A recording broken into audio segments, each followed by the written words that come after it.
안녕하세요. 서정화의 식인고전 논문 읽어드립니다. 주역과 정역 그리고 천문역법적 사유에서 바라본 학산 이종호의 훈민정음 천문도 고찰. 이 논문은 동양철학 제62집에 실린 논문입니다. 본문 초록 먼저 보시겠습니다. 학산 이종호는 훈민정음 초성 기본자와 11개의 중성자를 가지고 훈민정음도를 구상하였습니다. 그는 별의 형태를 부각시키기 위해 훈민정음 28자에 없는 몇몇의 획을 훈민정음도 안에 추가해 그렸습니다. 이는 훈민정음도와 정역팔궤도의 유사성을 증명하고자 한 것이고, 이를 통해 훈민정음 창제에 담긴 주역사상이 바로 정역사상을 내포한 것임을 말하고자 한 것입니다.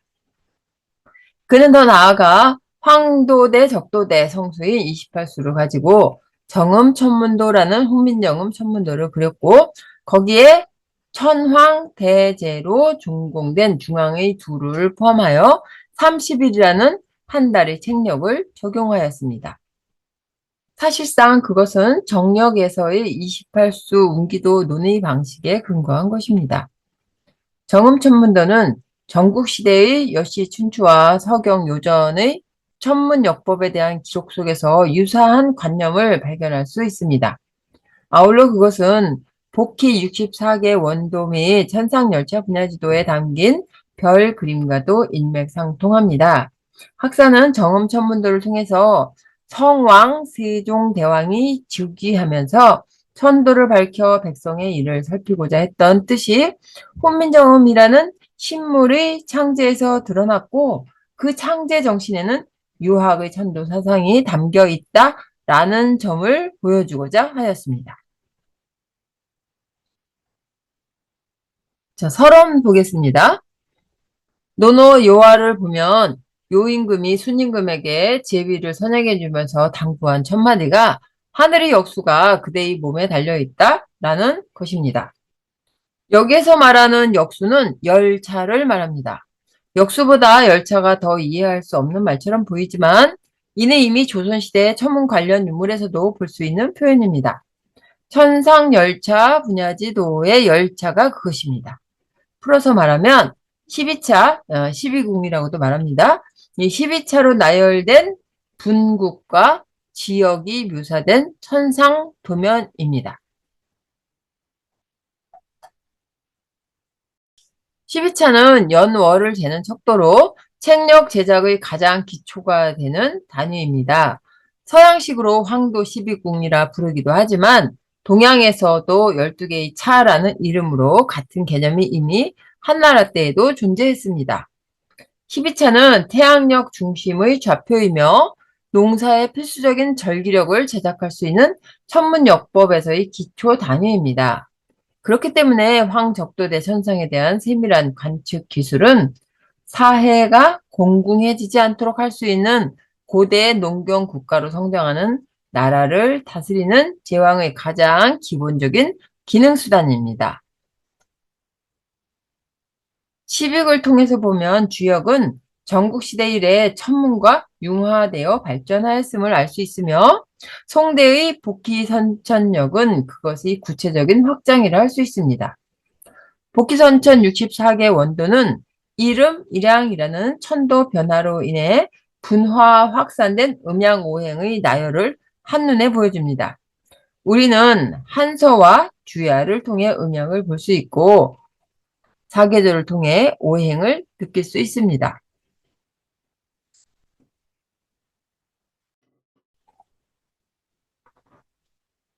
바로 이와 같은 음양오행론의 역사상이 바로 훈민정음 해례본에서의 제자 원리의 기반인데요. 이에 대한 구체심화한 성과로서 학산 이종호 선생의 연구를 들 수 있습니다. 학산의 주역 사상은 일부 김항의 정력으로부터 출발합니다. 그러기에 그의 훈민정음 제자 원리의 역학적 연구 역시 정력 사상이 토대를 이루며 역학 연구의 정수를 정음 연구에 고스란히 담아내었습니다. 그의 훈민정음 연구는 국문영문 해설역주 훈민정음, 훈민정음의 구조원리 그 역학적 연구, 그리고 편집본인 훈민정음과 일부 정역, 한국역학의 세 방향 등으로 정리되어 있습니다. 본 논의에서는 학산의 훈민정음 연구 중에서 지극히 일부분에 해당하는 훈민정음 천문도를 고찰해 볼 것입니다. 학산 자신이 정음천문도라고 표현한 그것은 그가 정음 28자를 가지고 화도의 모형과 천도를 구현한 그림으로 역은 책력이다 라는 대명제 속에 있는 그의 정력 사상을 여실히 보여주는 것입니다. 제2장 정음천문도의 형성 과정과 배경. 학산 선생은 훈민정음도라는 그림을 제시하였는데요. 그것은 두 가지 그림을 종합한 것입니다. 그는 먼저 기역, 니은, 미음, 시옷, 이응의 훈민정음 초성 기본자를 가지고 제3도 초성 기본음의 평면도를 구상하였습니다. 세모에서 좌우의 빗변은 시옷자가 되고 네모는 기역, 니은, 미음을 합류하며 동그라미는 이응이 됩니다. 이어서 이번에는 아, 으, 이, 오, 아, 우, 어, 요, 야, 유어 등 11개 중성 모두를 사용하여 제10도 중성평면도라는 그림도 구상하였습니다.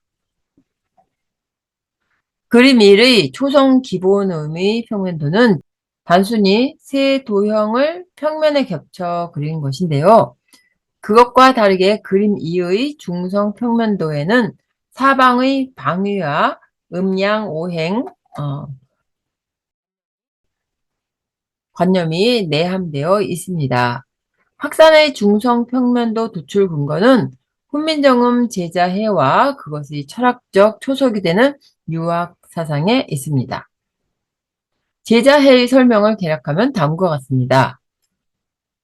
모음 5는 천일생수의 자리이고 아는 천삼생목의 자리이며 우는 지이생화의 자리이고 어는 지사생금의 자리이며 요는 천칠성화의 수이고 야는 천구성금의 수이며 유는 지륙성수의 수이고 여는 지팔성목의 수이다. 그리고 아래 아자 아는 천오생토의 자리이고 의는 지십성토의 수이다. 대개 사람은 무국의 진리와 음양오행의 정기가 오묘하게 섞여 엉긴 존재이기 때문에 자리를 정하고 수를 이루는 것으로 논할 수 없다. 그러므로 사람의 상징인 모음 이는 위수가 따로 없다. 자리와 수가 따로 없다.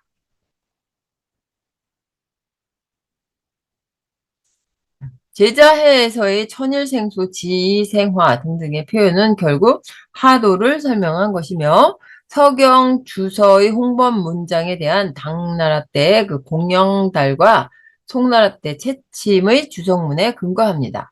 아울러 이러한 관념은 한나라 이전으로 소급됩니다. 한서의 윤력지와 오행지에서 천일생수, 지생화 등의 기록을 볼 수가 있습니다. 아래 그림 3의 도형들은 제자해에 의거한 중성의 위수 그리고 하도 또 그것을 아라비아 숫자로 표시하여 만든 것입니다.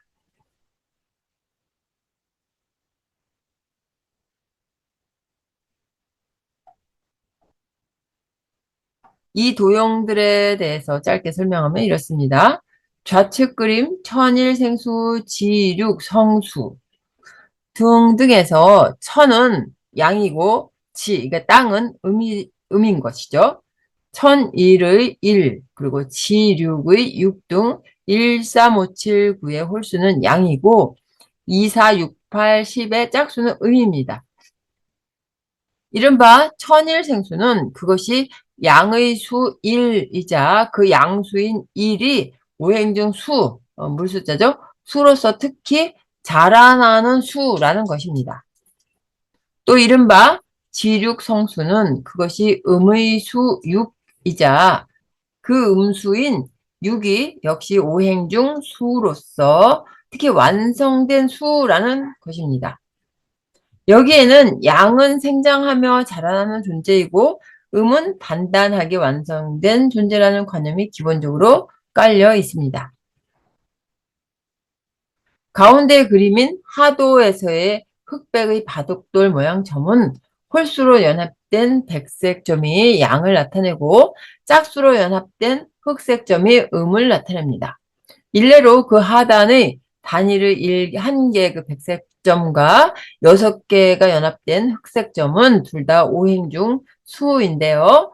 1개짜리는 양의 수이고 6개짜리는 음의 수입니다.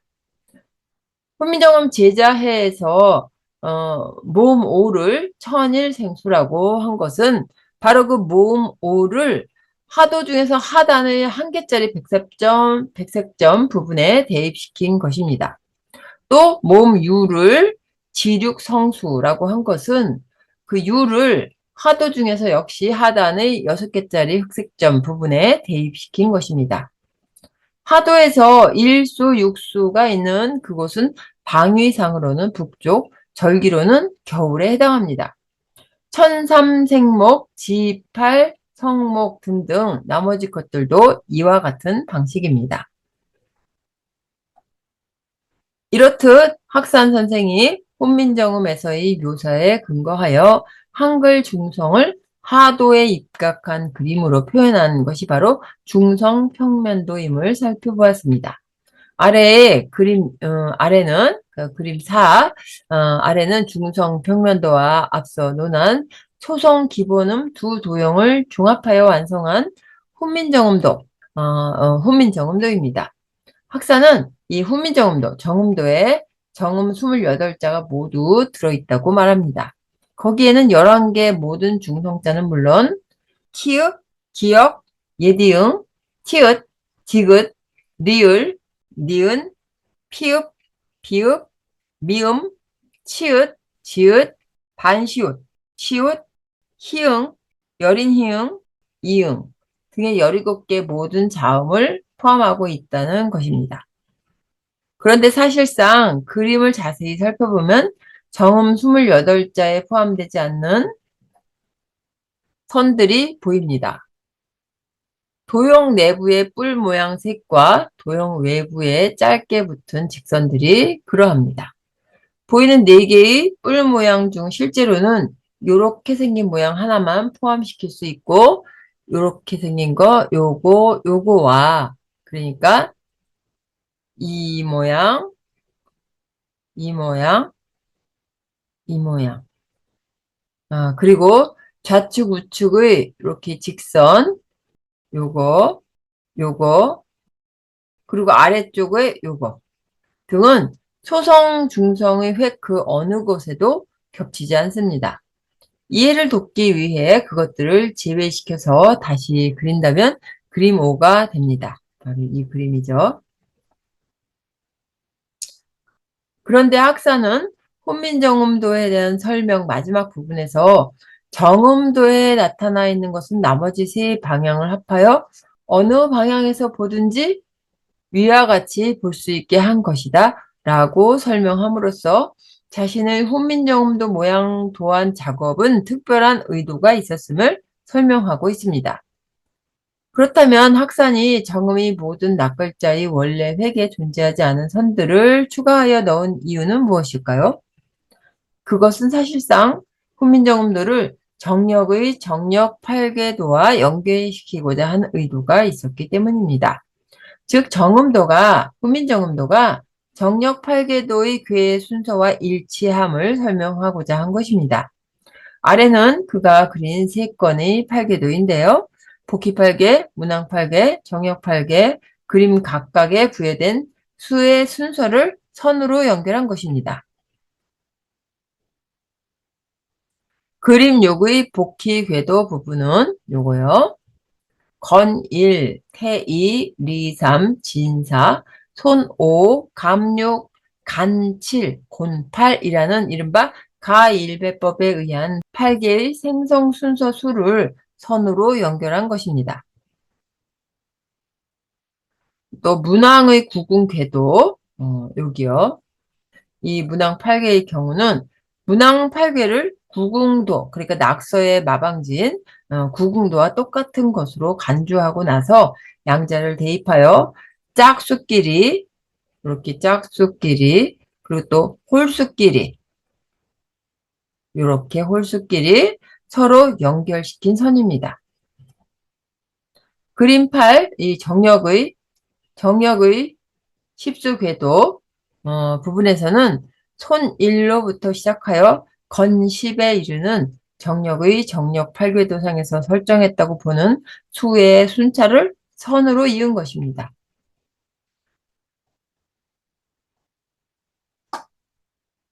사실 정역 8궤도와 정음도의 별 모양선은 형태가 유사하지만 전자는 궤의 순서에 부여된 수라서 그 선의 순차적 연결이 가능한 것인데 반해 정음도, 훈민정음도의 경우는 그러한 규칙으로 그어진 선이 아닌 한글 문양의 실선으로 그어진 선입니다. 즉 정역 8궤도는 1부터 10까지의 정해진 숫자 순서에 입각한 선이지만 정음도의 그것 자체는 순서와는 무관합니다.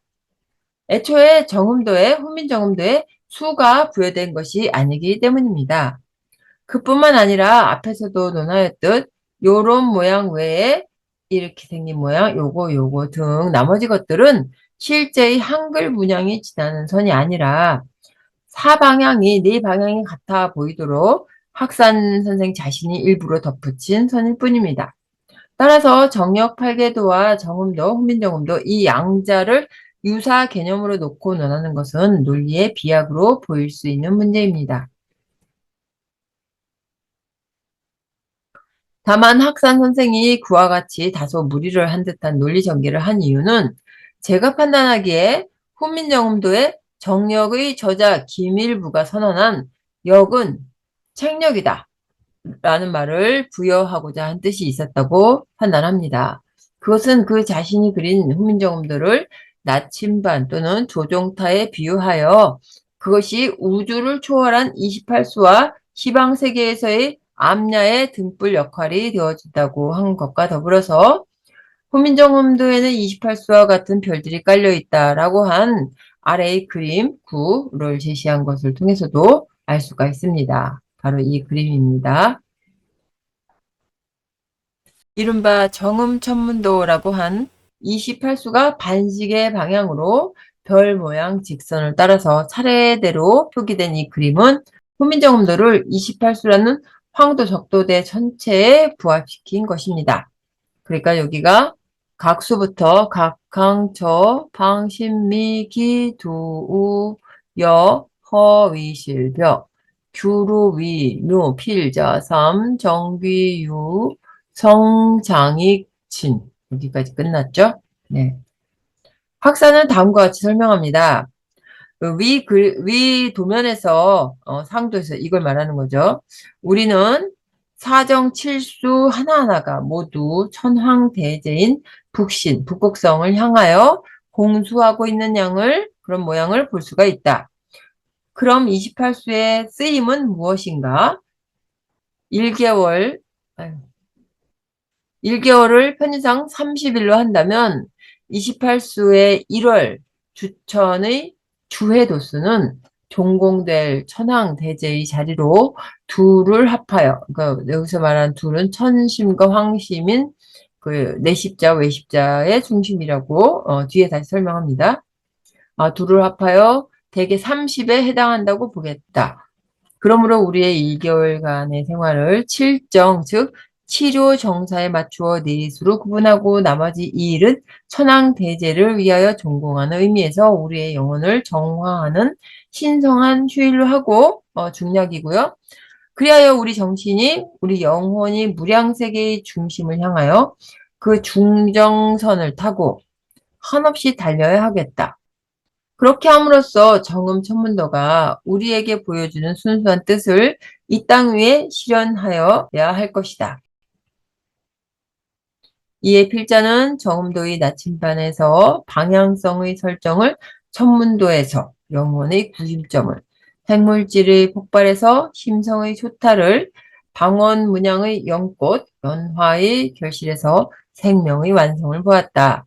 정음도가 이와 같이 천지만물의 모든 이치를 함축하고 있다면 실로 문민정음 해례본 작자들과 함께 그 참 신기하다고 아니할 수 없으며 이와 같이 간단한 도면 속에 28자의 상형이 다 내포되어 있다면 계사전 작자와 함께 쉽고 간략함으로써 천하의 이치를 얻었다고 아니할 수 없으며 여기까지 인용문이고요. 위의 논술에서 볼 수 있듯 학산 선생은 28수가 적용된 정음도, 훈민정음도인 이른바 정음 천문도를 한 달이라는 30일에 적용시켜 설명하고 있습니다. 28개 성수에서 부족한 둘은 우주의 극점으로 상징되는 중앙 천심과 황심이라는 천황대제에 종공된 것으로 처리하였습니다. 중앙에서 이렇게 종공된 둘이 보태어지면 30이라는 1개월의 일수가 성립되는 것입니다. 여기에서 저는 정력 8계도의 별 모양 성과 훈민정음도를 부합시킨 사유는 정력과의 연계성보다는 학산 선생 자신의 역철학이 드러난 것임을 지적하지 않을 수가 없습니다.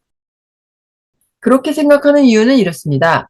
일단 현행본 정력 판본에 있는 정력 8계도로는 학산이 그린 별 모양선이 나올 수가 없습니다.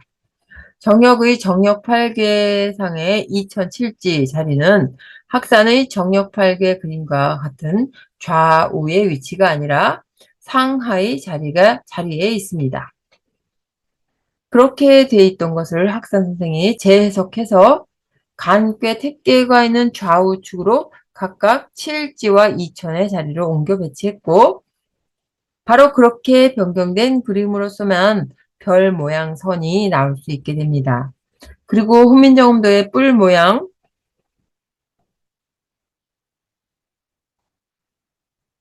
이 뿔 모양 이렇게 생긴 거 역시 원래는 하나만 있어야 하는 것을 사방으로 추가 배치한 것인데요. 이 역시 훈민정음 문자와 직접 연결된다고 보기 어렵고 학산 선생 자신의 철학적 사료를 부여하기 위해 추가하여 그린 것입니다. 따라서 저는 2007지가 평행으로 놓인 학산 선생의 정역 8개 및 사방으로 그려진 뿔 모양이 있는 훈민정음도는 훈민정음이나 정역에서 직접적으로 끌어온 것이라 하기보다 학산 선생의 철학적 사유의 결과물이라고 규정 지을 수 있다고 생각합니다. 그렇다고 해서 그와 같은 학산 선생의 사유가 정역적 사유에서 벗어난 것이라는 말은 아닙니다. 훈민정음 천문도, 이 정음 천문도상에서 보인 학산 선생의 28수에 대한 관념적 적용은 정역에서의 또 다른 논의 방식에 근거한 것으로 보이기 때문입니다. 정역에서는 28수를 실제 천상의 28수 그 자체 모습 그대로 논하는 것이 아니라 역시 다소 관념적으로 논의되고 있습니다. 정액에는 28수 운기도라는 것이 수록되어 있는데요. 그것을 정리하면 표 1과 같습니다. 이거요. 60갑자를 절반씩 분리하여 28개 성수와 역순으로 맞물려 짝을 맞추었고 28개 성수가 30에서 둘이 부족한 것은 기유, 경술 및 기묘, 경진 등 각각의 두 간지의 빌공자, 공으로 처리함으로써 양자를 짜맞추고 있습니다. 그 공으로 처리된 자리는 항수와 저수 사이입니다. 이렇게 항수와 저수 사이 여기입니다. 28수 운기도상의 60갑자 간지를 각각 날짜로 보아서 30일 한 달로 삼은 것이라면 28개 성수 하나하나를 하루로 설정한 것은 다분히 관념적인 설정이라고 아니할 수가 없습니다. 그 까닭은 천상에서의 실제 성수의 도수가 작게는 2도에서 크게는 33도까지 성수마다의 간격들이 일정하지 않기 때문입니다. 제가 판단하기에 학산 선생이 정음도를 도출하고 또 거기에 28수가 부여된 정음 천문도 그림까지 만든 것은 위 정력의 28수 운기도에서 보는 바와 같이 훈민정음도상에 천도의 운기가 서려 있음을 말하고자 한 것입니다. 정음천문도 중앙 그 천재의 자리인 이른바 천황대제는 실제 혼천의 우주상에서 본다면 출몰성인 28수의 상대에서 항형권 내 중심에 위치한 극점을 무극 황극의 자리로 상정한 것입니다. 학산 선생은 정음천문도에 대해 28수 하나하나가 모두 중앙의 천황대제의 자리인 북신, 그러니까 북극성을 향해 공수하는 모양으로 여겼고, 각각의 성수의 날짜를 대입하여 모두 28일에 중앙의 천황대제의 자리인 천심과 황심으로 비견되는 내십자와 외십자의 중심점까지 합하여 30일에 해당한다고 설명합니다. 그는 우리의 1개월간이라는 삶에서 7일씩의 4주, 그러니까 28일로 부족한 이틀은 천황대제를 위해 종공한 것으로 의미 삼았습니다. 날짜에서 종공을 행하는 하무이는 우리의 영혼을 정화하는 신성한 휴일로 본 것입니다. 학산 선생은 공간적, 시간적인 의미와 초월적 존재로서 그것에 대한 여러 가지 묘사를 펼치고 있습니다.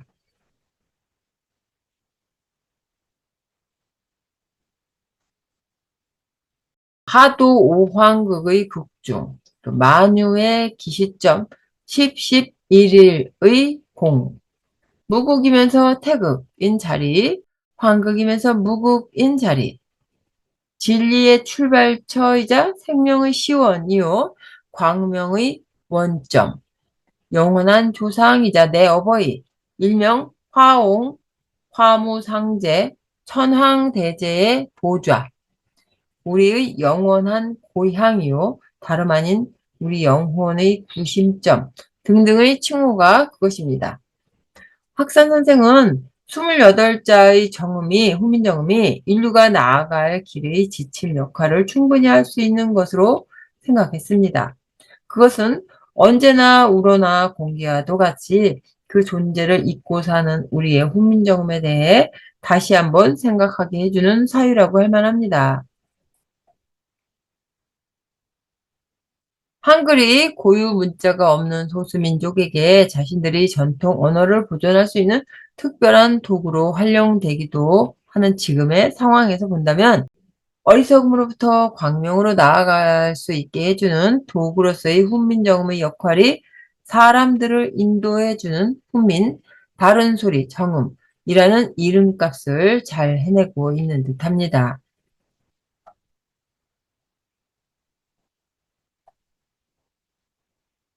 제3장 정음천문도 사유의 확장.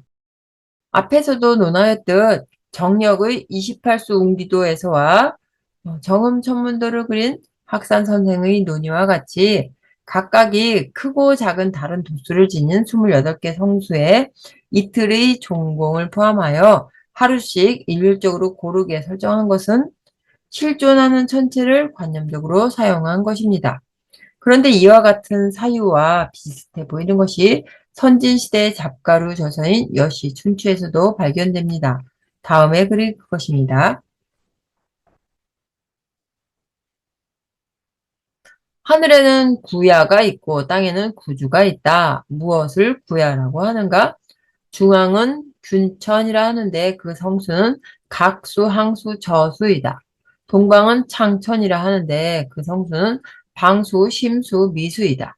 동북은 변천이라 하는데 그 성수는 기수, 두수, 견우수이다. 북방은 현천이라 하는데 그 성수는 무녀수, 허수, 위수, 영실수이다. 서북은 유천이라고 하는데 그 성수는 동벽, 규, 루이다. 동벽수, 규수, 루수이다. 서방은 현천이라 하는데 그 성수는 위수, 묘수, 필수이다.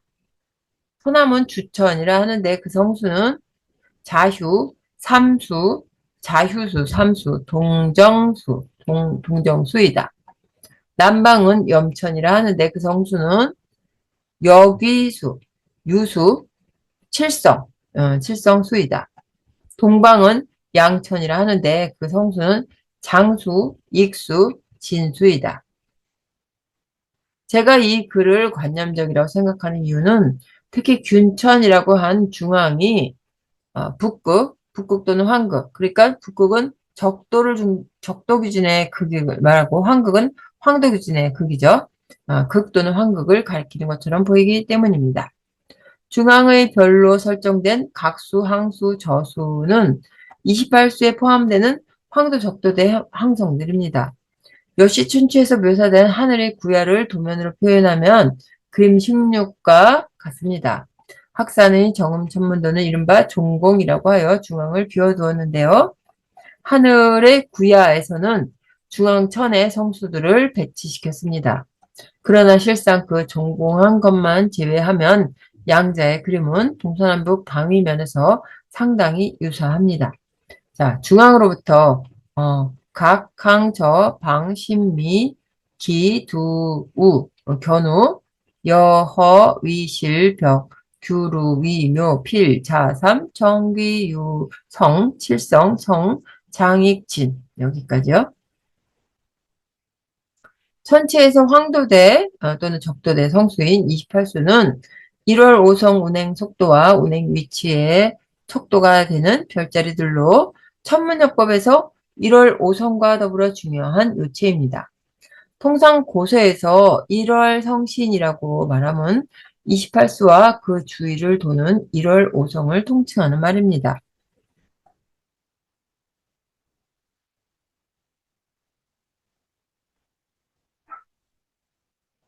환서 윤력지에 수록된 28수와 그것의 해당 절기점 위치 사항 및 각 성수들의 도수를 기술하면 다음과 같습니다.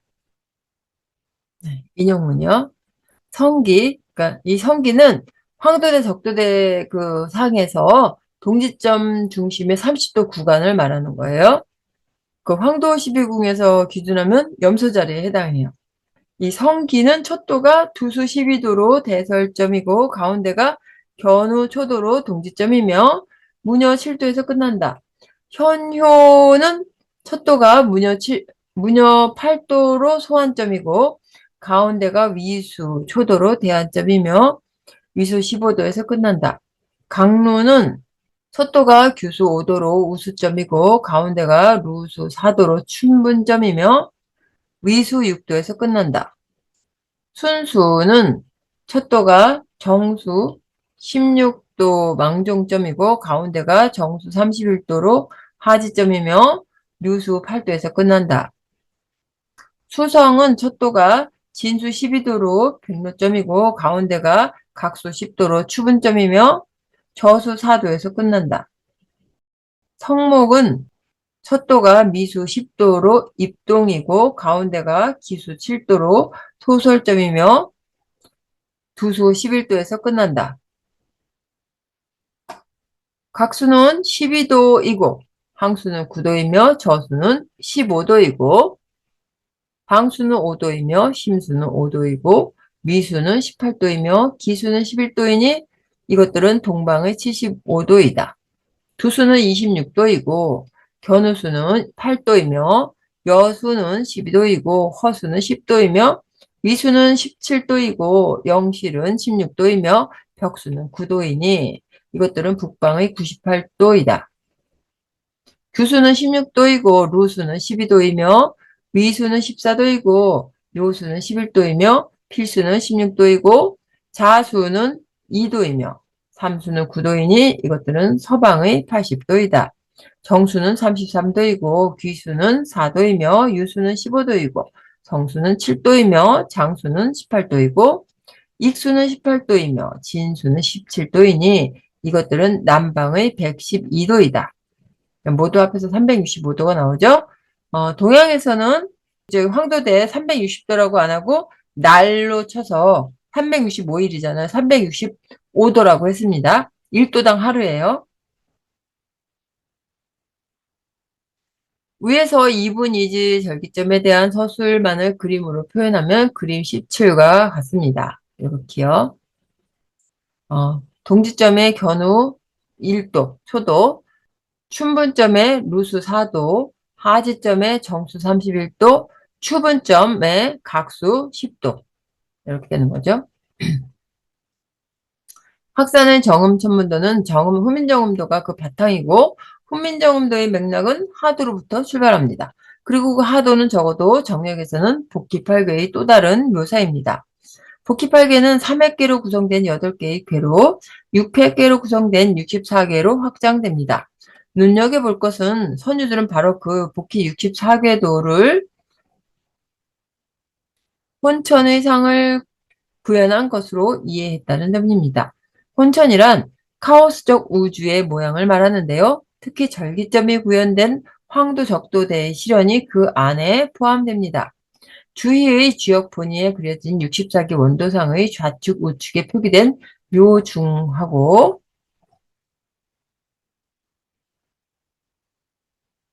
유중이라는 표현이 복귀 64궤도를 혼천의 우주로 상정하였음을 알려줍니다.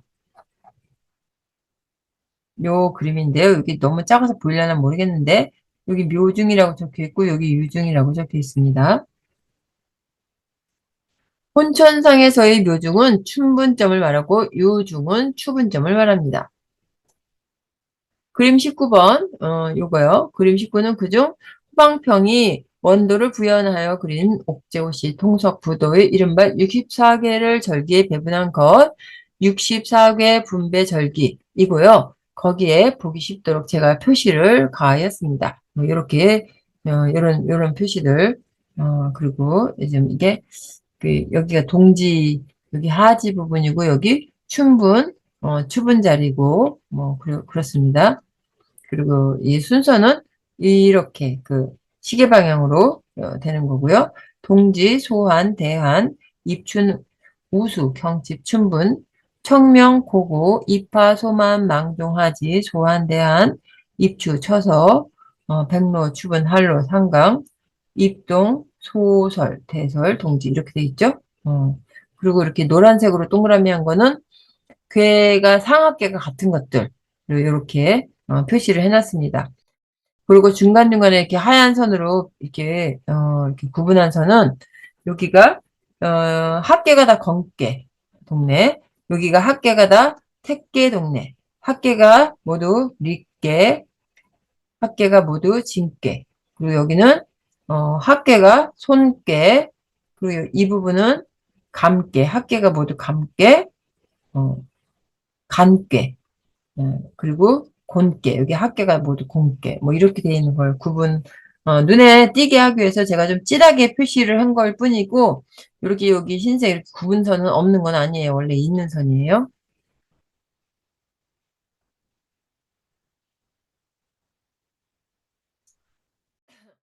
이 그림에서 같이 복희 64궤는 하늘의 운행길인 천도를 그림으로 구현한 것이고, 바로 그렇기 때문에 28수는 그림상에 그려지지 않더라도 분명히 거기에 존재하는 것들입니다. 그런 점에서 학산 선생이 하도에서 확장된 혼민정음도에 28수를 부과하여 그린 것은 근거 없는 사유라고 할 수는 없습니다. 비록 그가 한글 28자에 28자에 존재하지 않는 요런 모양 등을 정음 천문도에 추가하여 별 모양을 구현했지만 그가 거기에 28수를 배치한 것은 단순히 그 자체의 철학적 유의로만 볼 것이 아니라 훈민정음을 세종대왕이 천심을 갖고 창제하였다는 메시지를 알리고자 한 뜻이라고 읽혀지는 대목입니다. 그림 20에서 동그란 외곽은 서경우서 요전편에서 묘사된 이분이지 근처 별자리를 제가 시각적으로 구현한 것이고요. 그 동그라미 안에 학산의 정음 천문도를 오버랩해서 배치를 했습니다. 양자의 해당 성수 위치가 거의 같음을 볼 수 있습니다. 여기 심수, 여기 마음심자 심수 보이죠? 여기 심수가 있고, 또 여기에 허수 보이죠? 여기 허수. 그다음에 묘수, 춘분점이 묘수, 여기 묘수, 이거 글자가 너무 작은데 아무튼 보이죠? 그리고 별성자, 성수, 여기 별성자 보이죠? 네, 이렇게 같게 돼 있습니다.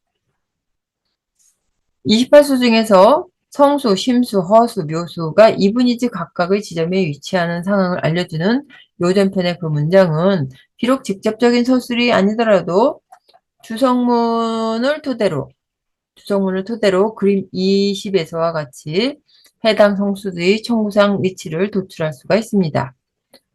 여기 인용문 보겠습니다. 해 길이가 중간일 때는 별자리가 성수, 세조자가 그 성수, 별성자 성수라고도 하고, 이렇게 세조자라고도, 이름이 두 가지예요. 자, 그로써, 그러니까 별자리가 여기 성수이니, 그로써 춘분의 절기를 성대히 한다. 해 길이가 가장 길면 별자리가 이 심수의 다른 말이에요. 심수이니, 그로써 중하, 하지의 절기를 바로잡는다. 밤 길이가 중간일 때는 별자리가 허수에 있으니, 허수이니 그로써 추분의 절기, 중추의 절기를 성내게 한다. 해 길이가 가장 짧으면 별자리가 묘수이니 그로써 중동, 그러니까 동지의 절기를 바로잡는다. 28수 중에서 이 조자, 세조자, 조는 성수를 말하는데요. 모두 7개의 별들로 구성되어 있어서 칠성 또는 칠조라고도 부릅니다. 주작에 해당되어 새 모양에 비유되곤 합니다. 한서 천문지에 의하면 묘수는 새, 그러니까 주작의 부리로, 그리고 칠성은 새의 경부, 목덜미, 경부로, 그리고 장수는 모이주머니로, 그리고 익수는 날개축지로 묘사가 됩니다.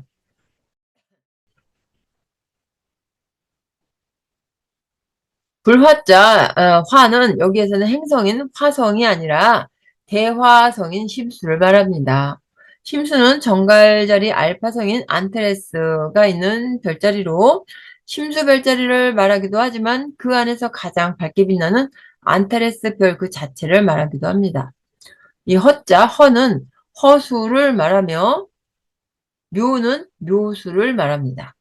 여기에서의 별자리들 위치는 해가 저물 무렵에 황적도대 좌우선상에 위치하는 별인 혼중성을 기준으로 삼은 것입니다. 요전 추나추동 28수의 위치 각도를 번번하게 보며 좀 더 구체적으로 묘사한다면 그림 21에서 24와 같습니다. 춘분의 황혼때의 좌우선상에 있는 것은 성수이고 하지 황혼때의 좌우선상에 있는 것은 심수이며 추분의 황혼때의 좌우선상에 있는 것은 허수이고 동지 황혼때의 좌우선상에 있는 것은 묘수입니다. 이 그림들, 그림 21, 22, 23, 24번. 지금 이게 지구예요. 지금 눈을 여기다 표시를 했잖아요. 그러니까 요 위치에서 이 하늘을 보는 거예요. 지금 지구가 이렇게 돌고 있는데 사람이 이 자리에 있다면 태양이 지금 서쪽 지평선 아래에 있는 거거든요. 그래서 그 해가 저물 무렵 바로 좌우선상, 그러니까 좌우선이 뭐냐면 우리가 남쪽 정남향을 향해서 그 남쪽부터 우리 정수리에서 저 뒤통수까지 지나는 가상의 선을 그었다 생각하면 그게 좌우선이에요. 그 선을 지나는 별이 여기 별성자가 들어가는 성수란 뜻이에요. 그리고 지금 이거는 하지점에 태양이 있기 때문에 이거는 하지대겠죠? 하지대에 우리 눈이 여기 있다는 얘기는 우리가 여기 있다고 생각하고 요 태양이 선역으로 지는 시점에서 좌우선상에 있는 게 심수란 뜻이고요. 그리고 이번엔 태양이 동지점에 있죠. 동지대란 얘기고 동지대 해질 무렵에 좌우선상에 있는 별은 요 묘수라는 뜻이에요.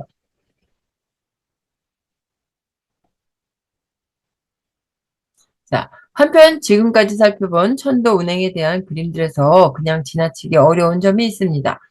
바로 위의 그림들은 모두 반시계 방향의 운행 순서입니다. 앞에서 논했던 여시출추 유시란 편의 내용을 제가 그림으로 표현한 하늘의 구야 표에서 역시 28수 순서를 반시계 방향으로 정리하였습니다. 그리고 학산 선생께서 그린 정음천문도 역시 그러합니다. 그런데 복희 64개 방위의 그림은 시계 방향으로 되어 있습니다. 똑같은 혼천의 천체를 묘사한 것인데 그 방향이 서로 반대인 것은 다음과 같은 이유입니다.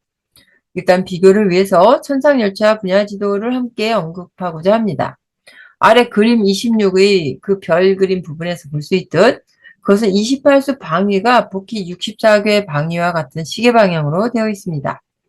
이렇듯 동일한 천상을 묘사하면서 서로 다른 방향의 그림이 나올 수 있는 것은 관찰자의 관찰 각도가 남향한 상태인지 북극성을 향한, 즉 북향한 상태인지의 차이일 뿐입니다.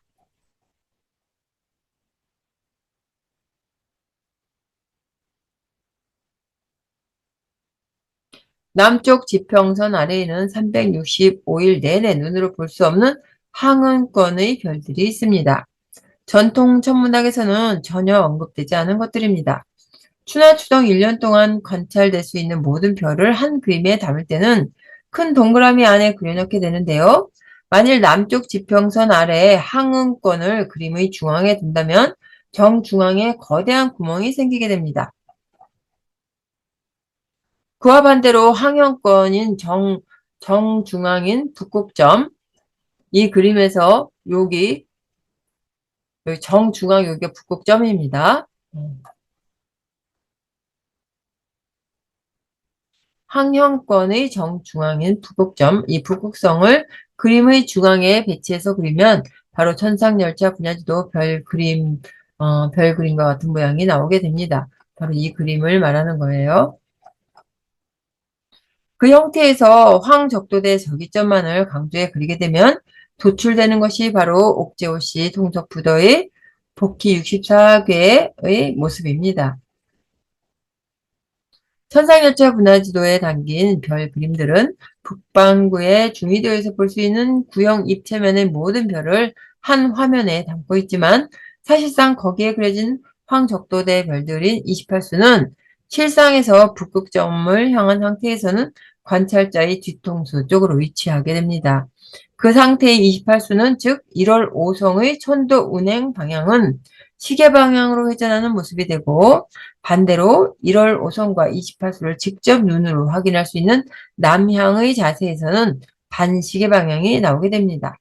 이른바 천도는 좌선 하고 1월 5성은 우행한다라는 표현은 28수를 직접 관찰할 수 있는 남향을 기준한 표현으로 우행은 1월 5성의 공전 방향인 남향 기준 반시계 방향을 말하는 것입니다.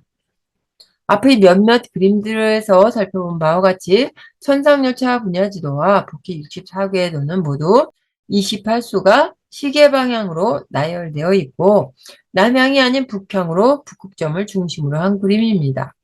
반면 여시춘추 유실한 편의 기록으로부터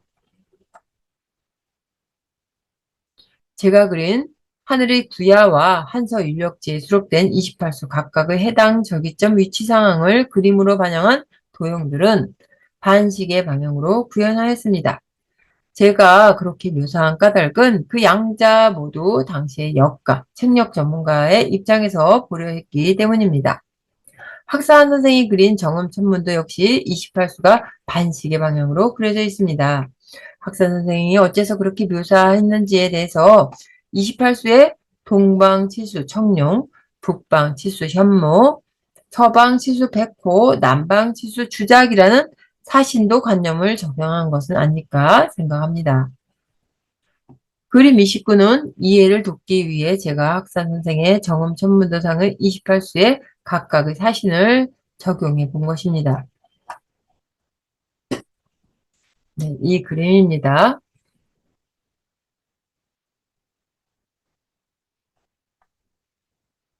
참고로 사신도를 볼 때 기억해야 할 것이 있습니다. 28수의 동서남북의 방위를 부과한 것은 지상에서의 관념을 적용한 것일 뿐 실제 방위와는 무관합니다. 28수가 있는 황적도상에 동서남북이 따로 있을 수가 없습니다. 동방칠수를 말 그대로 동쪽에 있는 별자리라고 생각한다면 곤란합니다. 황도 적도대의 항성들은 우리 주위를 하루에 한 바퀴 회전하기 때문에 동방치수는 동쪽 지평선으로 올라올 때, 남쪽 하늘 위에 떠 있을 때, 그리고 서쪽 지평선으로 내려갈 때, 북쪽의 땅 밑에 있을 때, 이렇게 태양의 출몰처럼 하루 동안 고르게 방향을 바꿔 이동합니다.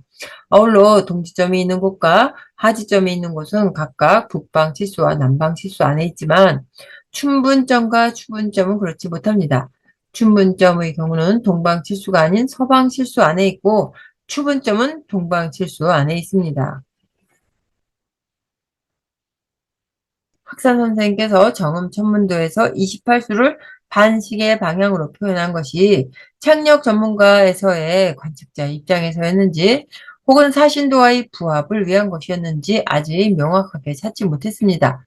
다만 그것이 어느 쪽을 향한 것이든 분명한 것은 그가 정음천문도를 통해 성왕 세종대왕이 즉위하면서 천도를 밝혀 백성의 의를 살피고자 했던 뜻이 혼민정음이라는 신물의 그러니까 신묘한 물건의 창제에서 드러났다라는 점을 보여준 것입니다.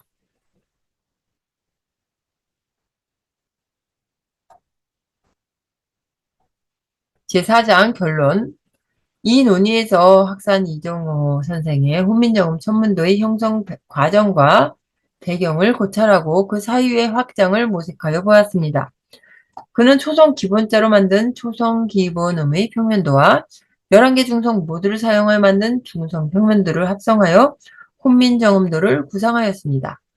초성 기본음의 평면도는 단순히 초성 기본음 5자의 획을 도형화한 것이고 중성 평면도는 훈민정음 제자해의 기록으로부터 도출한 것입니다. 제자해에서는 하도에 기반한 음양 오행의 생수와 성수로 중앙 및 동서남북 방위에 맞추어서 모음 2를 제외한 10개 모음 각각을 결부시키고 있습니다. 학산 선생께서 구상한 훈민정음도에는 11개 중성과 초성 기본음은 물론 나머지 자음들의 획도 담기게 됩니다. 그런데 한편 학산 선생은 그 도형 안에 특별히 별 모양을 만들어내기 위해 훈민정음의 획이 지나지 않는 선 몇몇을 추가해 그려넣었습니다. 이는 학산 선생이 훈민정음도와 정력팔궤도의 유사성을 증명하고자 한 것이고 이를 통해 훈민정음 창제에 담긴 주역 사상이 바로 정력 사상을 내포한 것임을 말하고자 한 것입니다. 이렇듯 학산 선생의 사상에서 주역은 곧 정력입니다. 그는 혼민정음도에서 더 나아가 황적도대 성수인 28수를 가지고 정음천문도를 그렸고 거기에 천황대제로 전공된 중앙위 2를 포함하여 30일이라는 한 달의 책력을 적용하였습니다. 정음천문도상에서 보인 학산 선생의 28수에 대한 관념적 적용은 정역에서의 논의 방식에 근거한 것입니다. 정역에는 28수 운기도라는 것이 수록되어 있는데요. 그것은 60갑자를 절반씩 분리하여 28개, 28개 성수와 역순으로 맞물려 짝을 맞추었고 28개 성수가 30에서 둘이 부족한 것은 기유, 경술 및 기묘, 경진 등 각각의 두 간지에 공으로 처리함으로써 양자를 짜맞추고 있습니다. 학산 선생은 어리석음으로부터 광명으로 사람들을 인도해주는 바른 소리인 28자 훈민정음이 우리 자신은 물론 인류 모두가 나아갈 길의 지침 역할을 충분히 해내리라고 생각했습니다. 학산 선생이 황도 적도상에서 2도에서 33도까지 저마다의 크고 작은 격차들이 존재하는 28수 각각에 하루라는 시간을 똑같이 부여하여 설정한 것은 훈민정음도상에 천도의 운기가 서려 있음은 물론 훈민정음 창제정신에 유학의 천도 사상이 담겨 있음을 말한 것입니다. 저는 훈민정음과 정역적 천문관념을 결합한 학산 선생의 사유가 이미 오래전에 그 뿌리가 형성되어 이어져 온 것임을 논하였습니다. 우선 그가 그린 정음천문도는 전국시대의 여시춘추와 서경요전편의 천문역법에 대한 기록에서 상당한 유사성을 발견할 수 있었습니다. 그런 방식의 서술은 한서인력지로 가게 되면 구체적인 성수 도수를 들어서 기술되기에 이릅니다. 아울러 이는 천상을 바라보는 각도의 차이일 뿐 복희 64개 원도 및 조선 초에 각석된 천상열차 분야지도에 담긴 별 그림과도 일맥상통한 것입니다. 결국 학산 선생은 정음천문도를 통해서 성왕 세종대왕이 즉위하면서 천도를 밝혀 백성의 일을 살피고자 했던 뜻이 훈민정음이라는 신묘한 물건의 창제에서 드러났다는 점을 보여준 것입니다. 네. 이 논문에서 참고한 참고 문헌들입니다.